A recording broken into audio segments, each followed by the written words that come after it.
Buongiorno a tutti, ci troviamo in una bellissima faggeta sopra l'abitato di Schignano, in provincia di Como, in Val d'Intelvi. Questa valle prealpina separa il confine tra l'Italia e la Svizzera, che è compreso quindi tra il Lario e il Ceresio. Siamo qui per fare un percorso ad anello di circa 15 km passando per la cima del Sasso Gordona, dove andremo a scoprire i residui bellici della linea Cadorna che risale alla Prima Guerra Mondiale. Poi divalleremo dalla parte opposta raggiungendo il rifugio Prabello, dove parleremo un po' del contrabbando che ha fatto un po' la storia comasca nei primi anni dopo la seconda guerra mondiale. Seguiteci e andiamo insieme a scoprire questi bellissimi posti. Prendendo quota lungo il sentiero si aprono dei panorami bellissimi e si attraversano pascoli e piccoli nuclei fatti di pietra e legno, dove un tempo vi si praticava la pastorizia. In questo punto abbiamo raggiunto una quota di 1128 metri, siamo alla colma di Crocetta, come testimonia la croce qui dietro. La linea di crinale che vediamo alle mie spalle è la prima parte della via dei Monti Lariani, un lungo percorso che collega il Monte Bisbino sopra Cernobbio fino a Sorico, all'imbocco della Val Chiavenna. Stiamo parlando di un percorso di circa 100 km che attraversa le creste dell'area occidentale. Abbiamo raggiunto la base del Sasso Gordona sul versante sud-est. In questo punto parte il sentiero diretto alla cima e, come vediamo dalla cartellonistica, comincia il percorso che riguarda i residuati bellici della linea Cadorna. Salendo verso la vetta troveremo degli osservatori, delle postazioni di cannoni, delle trincee e dei ricoveri per i soldati. Andiamo a vederli da vicino. Appena imboccato il sentiero possiamo già vedere il primo osservatorio, quindi una parte murata che va a coprire una sporgenza naturale rocciosa. E poco più a monte iniziano i tracciamenti delle trincee. La linea Cadorna o sistema difensivo del fronte nord fu realizzato durante la prima guerra mondiale tra il 1915 e il 1918. Prende il nome dal generale Luigi Cadorna. Questo sistema difensivo fu attuato per contrastare gli eventuali attacchi austriaci e tedeschi provenienti dalla Svizzera e fortunatamente non ci fu mai il bisogno di difendersi da questo conflitto. Si tratta comunque di un sistema difensivo molto lungo che parte addirittura dal Piemonte e per la sua realizzazione fu utilizzata del materiale locale, quindi pietra e legno.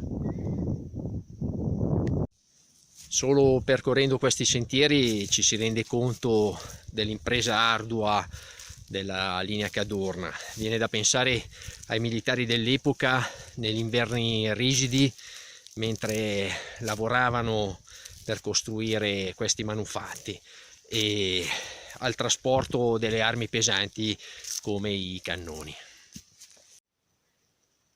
In questo punto sto entrando in una trincea che conduce poi ad una postazione di cannone, una postazione ovviamente protetta, dove su questo basamento era posizionato l'obice che si affacciava poi sulla Svizzera.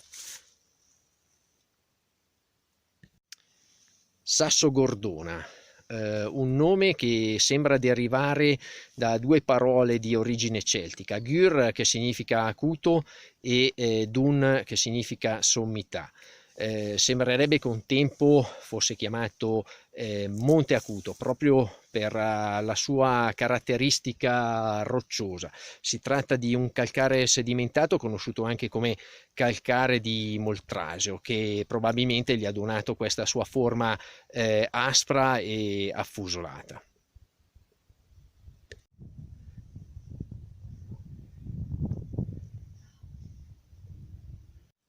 Poco sotto la cima del Sasso Gordona è ubicata un'altra postazione per mitragliatrice, è orientata più sul versante italiano, infatti in fondo vediamo il lago di Como.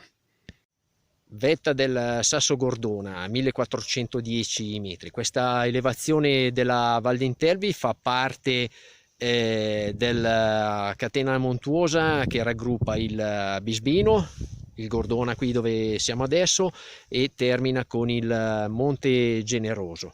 Anche il Generoso ha un versante italiano e un versante svizzero. Sulla linea di cresta è visibile l'albergo costruito in modo stilizzato a forma di fiore di loto, e sulla cima vi arriva un trenino a cremagliera che parte dal lago di Lugano, dal paese di Capolago. Il panorama che vediamo verso nord fa parte delle Alpi Retiche meridionali, poi spostandoci verso est abbiamo la catena delle Orobie e il lago di Como con la cima del Monte Legnone, le Grigne. Spostandoci verso sud abbiamo la parte che si dirige verso Como e a ovest la Valle di Mugio, che è la valle svizzera. Su questo crinale sono presenti due corsi d'acqua principali. Quelli più importanti sono il Telo di Osteno, che nasce in questa direzione e sfocia nel lago di Lugano presso Osteno, e poi il torrente Telo, il corso principale, che nasce qui sotto in Val d'Intelvi e sfocia nel lago di Como. Eccolo il punto dove il torrente Telo sfocia presso Argegno e si immette poi nel lago di Como.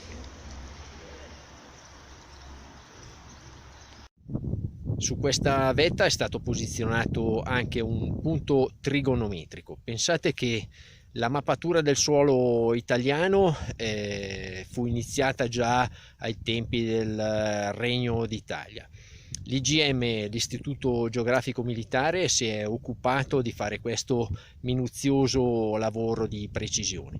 I punti trigonometrici sono sparsi un po' su tutto il territorio italiano e sono posizionati soprattutto sulle alture o in punti fiduciari, come ad esempio monumenti, chiese, campanili, eccetera. Queste placche di ottone di forma circolare con un triangolino all'interno e la sigla dell'Istituto Geografico Militare rappresentano dei punti fiduciari, e ad esse sono associate le coordinate geografiche precise e le rispettive quote di posizionamento. Devono essere interconnesse con altre placche posizionate in zona ad una distanza non più di 5 km le une dalle altre, per poter effettuare la triangolazione del territorio e rendere la cartografia italiana più precisa e dettagliata. Da questo punto quindi scendiamo lungo il crinale nord-ovest del Sasso Gordone e ci dirigiamo verso il rifugio Prabello che abbiamo in vista. Da questo punto poi chiuderemo l'anello di ritorno verso Schigliano.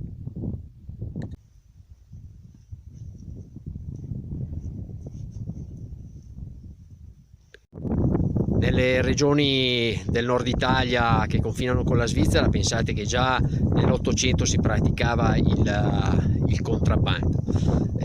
Parlando di un contrabbando più recente dei nostri tempi, ci riferiamo ai contrabbandieri degli anni 40-50, durante e subito dopo la seconda guerra mondiale.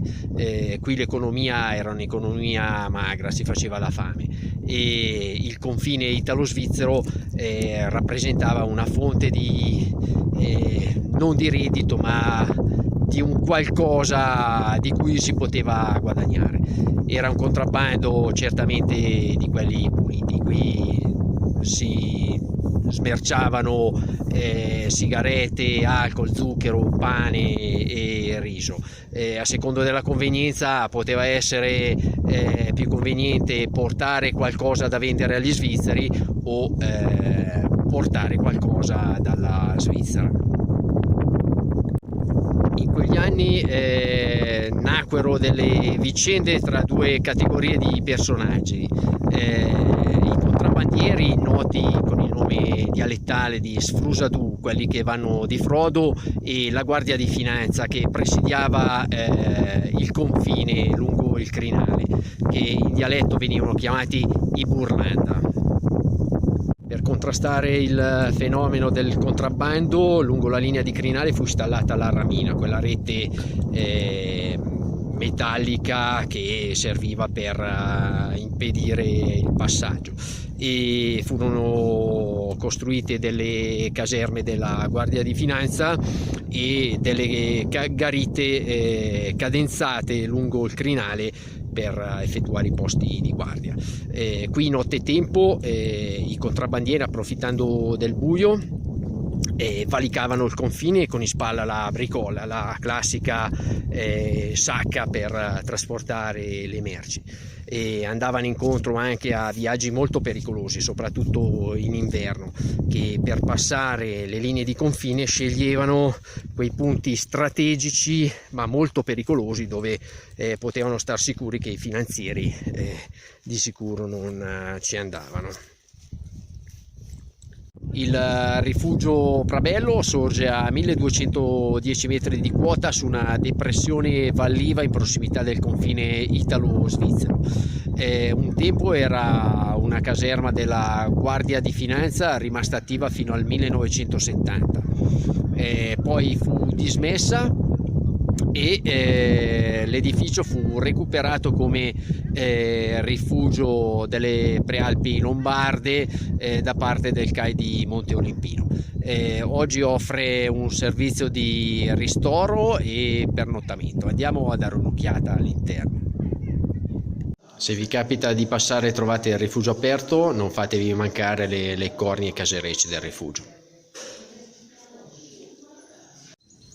Lungo la via dei Monti Lariani è facile imbattersi in queste costruzioni curiose a pianta circolare, con una porticina d'ingresso e una copertura di pietra.